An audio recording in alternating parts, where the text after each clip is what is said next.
సమాచారం కోసం 95 న్యూస్ ఇప్పుడు యాప్ లో మీ ముందుకు వచ్చింది. వెంటనే డౌన్లోడ్ చేసుకుని న్యూస్ అప్డేట్ తెలుసుకోండి.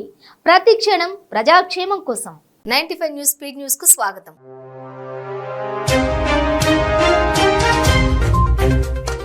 హయత్ నగర్ లో నిర్వహించిన మునుగోడు నియోజకవర్గ ఎల్ఐసి ఏజెంట్స్ ఆత్మీయ సమావేశంలో ఆర్థిక వైద్య ఆరోగ్య మంత్రి హరీష్ రావు, ఎమ్మెల్యే సుధీర్ రెడ్డి పాల్గొన్నారు. మంత్రి హరీష్ రావు మాట్లాడుతూ ఎల్ఐసి విషయంలో సంపూర్ణ అవగాహన ఉందన్నారు. భారత్ జోడో యాత్రను ఏ శక్తి ఆపలేదు. దేశ సమైక్యత కోసమే భారత్ జోడో యాత్ర. దేశాన్ని విచ్ఛిన్నం చేసేందుకు బీజేపీ, ఆర్ఎస్ఎస్ లు ప్రయత్నాలు చేస్తున్నాయని కాంగ్రెస్ పార్టీ అగ్రనేత రాహుల్ గాంధీ ఆరోపించారు. తెలంగాణలో తొలి రోజు రాహుల్ గాంధీ భారత్ జోడో పాదయాత్ర ముగిసింది. మూసేసిన రోడ్లనే మూసేస్తామంటూ నోటీసులు ఇవ్వడం కంటోన్మెంట్ చరిత్రలోనే ఇదో దుర్దినంగా భావిస్తున్నామని మల్కాజ్గిరి పార్లమెంట్ ఇన్ఛార్జి మర్రి రాజశేఖర్ రెడ్డి అన్నారు. Hyderabad central zone task force పోలీసులు హవాలా రాకెట్లు ఛేదించారు. 5 నిందితులను అదుపులోకి తీసుకుని వారి వద్ద నుంచి 63,50,000 నగదు, ద్విచక్ర వాహనం స్వాధీనం చేసుకున్నారు. మెదక్ జిల్లాలో ఫారెస్ట్ అధికారుల నిర్వాకం మరోసారి బయటపడింది. అటవీ భూముల్లో చెట్లు నరికేశారంటూ భీమ్లా తండావాసులపై కేసు నమోదు చేశారు అటవీ శాఖ అధికారులు.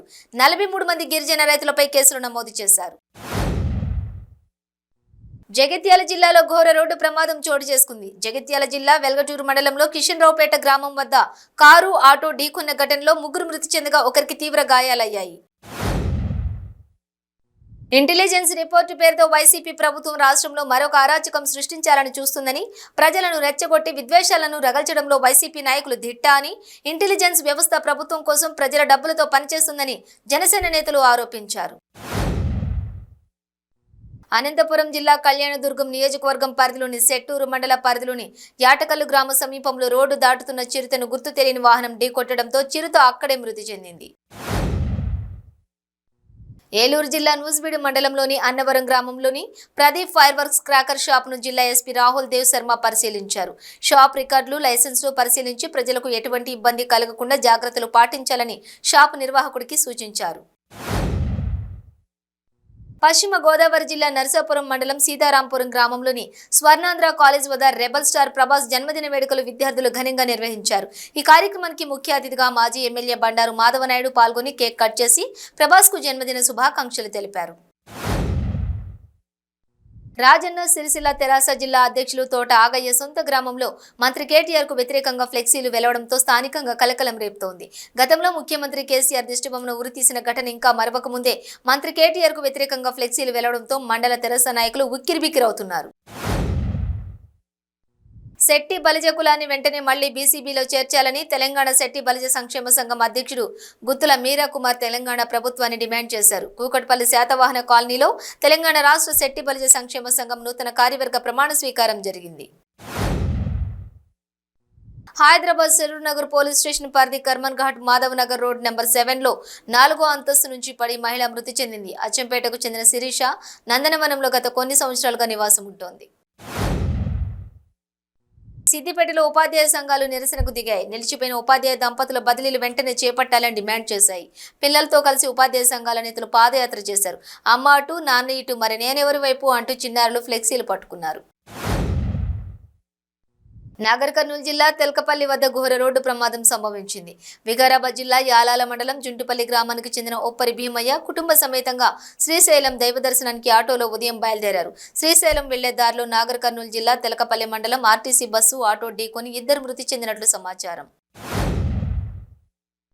మెదక్ జిల్లాలో మంజీరా నది ఉగ్రరూపం దాల్చింది. 7 పాయల శ్రీ వనదుర్గాదేవి అమ్మవారి గర్భాలయ దర్శనం నిలిపివేశారు అధికారులు. సింగూరు ప్రాజెక్టు 4 గేట్స్ ఎత్తి దిగువకు నీటిని విడుదల చేయడంతో మంజీరా ప్రవాహం మరింత పెరిగింది. థియేటర్లో ప్రభాస్ అభిమానులు అత్యుత్సాహం. థియేటర్ తగలబడే వరకు వచ్చింది. పశ్చిమ గోదావరి జిల్లా తాడేపల్లిగూడెం వెంకటరామ థియేటర్లో ప్రభాస్ బర్త్డే కానుకగా బిల్లా స్పెషల్ షో ఏర్పాటు చేయడం జరిగింది. దీంతో థియేటర్లో అభిమానులు బాణసంచ పేల్చారు. సీట్లకు మంటలు అంటుకోవడంతో ప్రేక్షకులు భయంతో బయటకు పరుగులు తీశారు. తిరుపతి జిల్లా వడమాలపేట మండలం ఎస్వీపురం టోల్ ప్లాజా వద్ద ఘర్షణ వాతావరణం నెలకొంది. తమిళనాడుకు చెందిన లాస్ట్ టెన్స్ టోల్ గేట్ సిబ్బందిపై దాడికి దిగారు. విజయవాడ జింఖానా గ్రౌండ్స్ లో అగ్ని ప్రమాదం జరిగి 4 ఫైర్ వర్క్ షాపులు పూర్తిగా దగ్ధమయ్యాయి. మొత్తం 18 షాపులుండగా సకాలంలో 3 ఫైర్ ఇంజన్లు మంటలు అదుపు చేయడంతో భారీ నష్టం జరగకుండా పోలీసులు చర్యలు చేపట్టారు. ఘటనలో 2 మృతి చెందారు. విజయనగరం ఆర్ఎండ్బి గెస్ట్ హౌస్ దగ్గరలో ఉన్న విశాల్ మార్ట్ లో అగ్ని ప్రమాదం చోటు చేసుకుంది. భారీగా మంటలు ఎగిసిపడ్డాయి. 2 నెలల క్రితం విశాల్ మార్ట్ లో ఉన్న సెల్లార్ లో షార్ట్ సర్క్యూట్ కారణంగా అగ్ని ప్రమాదం చోటు చేసుకుంది. యానాం నియోజకవర్గంలో రిక్రియేషన్ పేరుతో జరుగుతున్న పేకాట క్లబ్లపై యానాం పోలీసులు దాడులు నిర్వహించారు. పోలీసులను లోపలికి ప్రవేశించకుండా రాయల్ రిక్రియేషన్ నిర్వాహకులు అడ్డుకునే ప్రయత్నం చేశారు. శంషాబాద్ మండలం రషీద్గూడలో కోర్టు ఉత్తర్వులున్న కొంతమంది కబ్జాదారులు ప్రైవేట్ భూమిని కబ్జా చేసేందుకు యత్నిస్తున్నారు. మహమ్మద్ మొయినుద్దీన్ కు చెందిన స్థలంలో గ్రామస్తులమంటూ కొంతమంది దుండగులు కబ్జాకు ప్రయత్నిస్తున్నారు.